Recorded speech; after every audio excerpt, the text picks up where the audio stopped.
All right, Newsmax TV's John Bachman recently sat down with a group of distinguished guests. They're all backing Donald Trump this election. We'd like to meet with the panel from time to time to kind of give some reactions to the candidates and the current events. And here's what our panel had to say about the election, division within the country, and the fallout over Hillary Clinton's email scandal.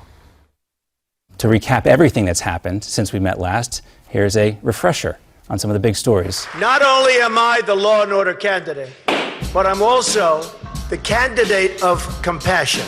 Donald Trump is temperamentally unfit to be president of the United States. Bernie Sanders cannot stand Hillary Clinton. He hates her. According to the Donald, isn't he supposed to be some kind of amazing businessman? He doesn't default and go bankrupt as a last resort. He does it over and over again on purpose. How do you feel like the presidential race is going, Tom? I think it's going to be quite entertaining. Most Americans this year will be voting not for somebody, but against somebody. I want to take a quick look at what happened in Dallas. The memorial service featured both President Obama and former President George W. Bush. Here's what they had to say about the attack in Dallas. Too often we judge other groups by their worst examples, while judging ourselves by our best intentions. I'm here to insist that we are not as divided as we seem. Tammy, what do you think the main contributing factor is to that divide? Our president. I think he's a divisive person. I don't know a time in my life where I personally have been so upset on a nightly basis about what is going on in this country. I wanted to welcome in Diamond and Silk to join our diverse cross-section of Donald Trump supporters.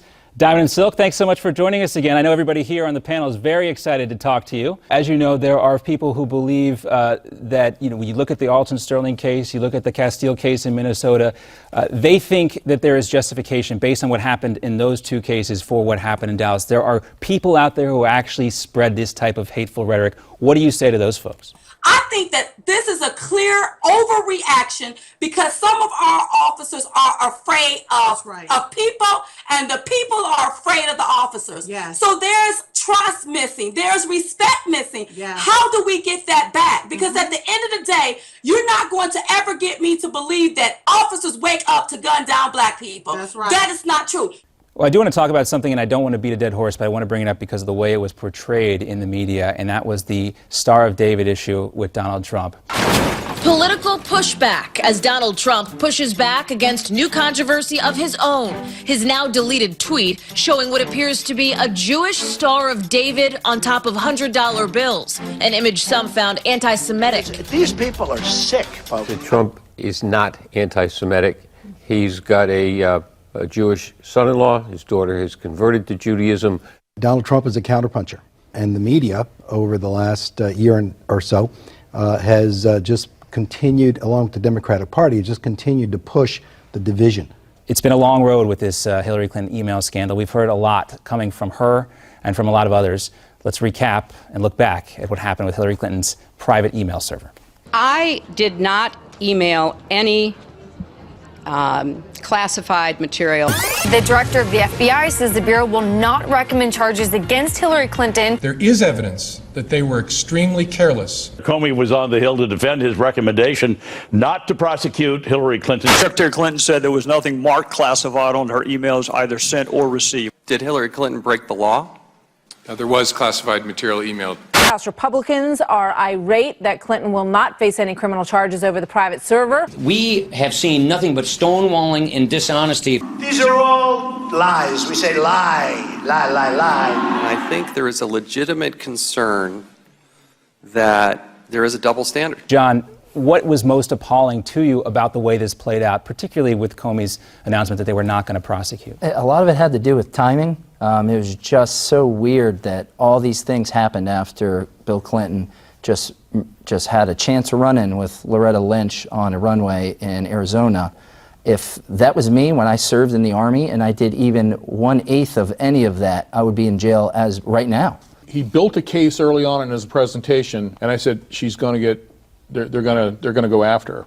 I found no logical reason that the FBI would not file formal charges. I think something transpired on that tarmac, something not good. That's good. Watch Trump versus Clinton, the voters' perspective. That's Monday at 5 p.m. Eastern Time. You don't want to miss it. A lot of good things come out of those focus groups. And joining us now live on the phone is Tim from Kalamazoo, Michigan. Tim, thanks so much for joining us here on Newsmax Prime. And you like the idea of a Pence-Trump ticket, am I right? That is correct. And I think what people need to wake up to is that, Michigan, I'm in Kalamazoo, which is about, 60 miles from, about 35, 40 miles from the Indiana border. Mm-hmm. I like to tell people what's going on here in Michigan that no one's talking about. This is a swing state for governorship. And we've had Republican governors and we've had Democrat governors. Right. All right, Tim, thank you so much for calling in. We always appreciate your comments, and you can join the conversation. Remember, give us a call at 1-877-NEWSMAX. And Darrell Issa, Congressman from California, joins J.D. Hayward. That's next.